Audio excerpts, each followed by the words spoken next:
आप सबों को जोहार। एक नया सूचना के साथ आप लोगों के साथ जुड़ने का कोशिश किया हूँ और सूचना ये है कि झारखंड सरकार का जो कल्याण विभाग है, जिसका ऑफिशियल वेबसाइट है ई कल्याण, तो ई कल्याण में आप लोगों को छात्रवृत्ति ऑनलाइन अप्लाई करने के लिए डेट दे दिया है और जिसका आखिरी डेट है 30 सितंबर। और ये इतना जल्दी इस बार इसलिए आ गया क्योंकि बीएड वाले विद्यार्थी जो हैं काफ़ी कोई छूट गए थे, तो उन लोगों का कोशिश के चलते ये आप लोगों को फिर से एक मौका मिला है। तो इसमें बीएड के साथ साथ post matric within state and outside of state, मतलब जो विद्यार्थी झारखंड में विद्या अध्ययन कर रहे हैं और जो छात्र झारखंडी छात्र जो दूसरे राज्यों में भी विद्या अध्ययन कर रहे हैं, उन्हें भी ये छात्रवृत्ति की राशि मिलेगी। आखिरी तिथि है 30 सितंबर। यहाँ मैं एक चीज़ आप लोगों को बताने का कोशिश करूँगा कि कुछ विद्यार्थियों को ये राशि नहीं मिल पाती है, लेकिन मिलती क्यों नहीं है उसके पीछे जो कारण है उसको हम लोग जानने की कोशिश करेंगे। तो कुछ जो जरूरी बातें हैं वो आप लोगों को उसमें ध्यान देना है और उसमें आप लोगों को अपडेट होना है।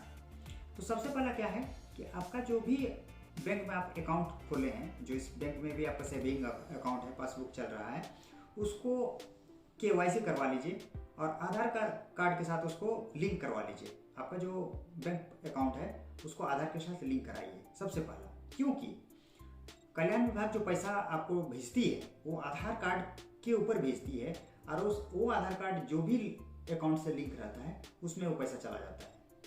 तो सबसे पहला काम क्या है कि आपका जो बैंक अकाउंट है उसका अगर बहुत दिन से वो बंद पड़ा हुआ है तो उसको केवाईसी करवा लीजिए।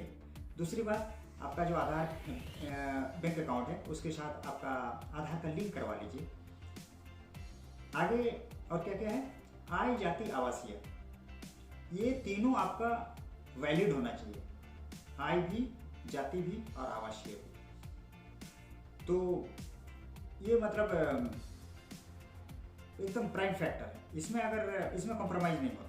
तो आपको आय जाति आवासीय एकदम हाल फिलहाल का एकदम वैलिड वाला आपको देना है जब आप ऑनलाइन कीजिएगा। और जहाँ कहीं से भी आप ऑनलाइन करते हो वहाँ आपका जो ओरिजिनल है उसको स्कैन करना है, या तो फिर आप उसको अगर जेरोक्स करेंगे तो जेरोक्स में आपका सेल्फ अटेस्टेड होना चाहिए और जेरोक्स भी क्लियर होना चाहिए ताकि उसको उन्हें सब कुछ पता चले, साफ साफ दिखे। तो इन सारी बातों का भी आपको ध्यान रखना है। कॉलेज से बोनाफाइड सर्टिफिकेट भी लेना है, कॉलेज आपको बोनाफाइड सर्टिफिकेट देगी वो भी। तो शुरू से हम लोग देखते हैं। सबसे पहले तो आपका बैंक पासबुक को आधार के साथ लिंक करना है। दूसरा, आय जाति आवासीय एकदम वैलिड होना चाहिए। तीसरा, जो भी डॉक्यूमेंट्स आप उसमें सपोर्टिंग में देते हैं एकदम क्लियर होना चाहिए और आपका उसमें सेल्फ अटेस्टेड होना चाहिए।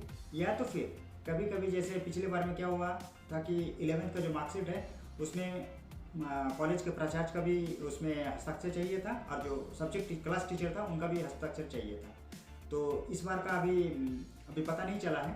दूसरी बात, उसमें क्या होता था कि अगर लेस देन 45%, 45% से अगर कम किसी का भी, जैसे मैट्रिक में 45% से कम रहेगा, क्लास 11 में 45% से कम रहेगा, तो उन्हें ये राशि नहीं दी जाती थी। लेकिन इस बार चूँकि झारखंड गवर्नमेंट 11 से डायरेक्ट 12 को प्रमोट कर दिया गया है, तो जो वहाँ से जो एक नोटिफिकेशन आई है उसके एवज में हम लोग भर सकते हैं। तो इन सारे चीज़ों को आप लोगों को दुरुस्त करना है। और झारखंड को मैं बहुत अच्छी तरीके से जानता हूँ, इसीलिए आय जाति आवासीय भी आप लोग का अगर किसी का डेट, अगर वैलिडिटी डेट खत्म हो चुकी है तो आप लोग तुरंत उसके ऊपर ध्यान देते हुए इसको कीजिए। अन्यथा आय जाति आवासीय बनाने में ही आपका समय समाप्त हो जाएगा और आप इसको ई कल्याण में आप फॉर्म ऑनलाइन भी नहीं कर पाएंगे। तो इन सारी चीज़ों को आप ध्यान में रखते हुए जितने सारे भी मैं चीज़ों को बताया हूँ इसको ध्यान में रखते हुए आप लोग यथाशीघ्र इसको ऑनलाइन करने का कोशिश कीजिए ताकि आप लोगों को छात्रवृत्ति की राशि आपके अकाउंट में पहुँच जाए।